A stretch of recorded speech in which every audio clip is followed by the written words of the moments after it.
horribly offensive.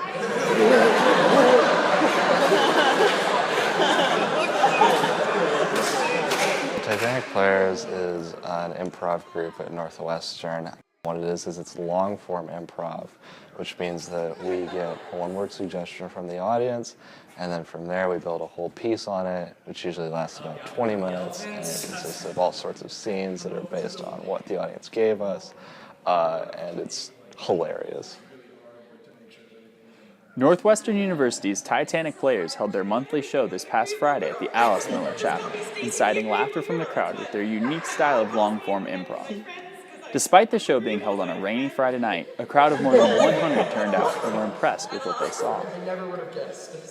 It's definitely very entertaining. It's definitely something that I would never be able to do in a million years. So I think it's amazing that these kids who are our age are able to just pull it together every single time and create something really funny and really interesting and tie it together with a storyline. They just came up with that in a second.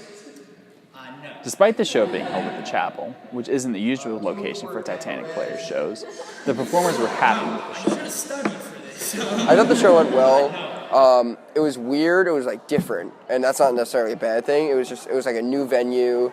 We're trying out a new style, which we're still working on. But I don't know. I had fun. The final question is, of course, how did an improv group become called the Titanic Players? Hagar says the answer isn't as profound as you'd think.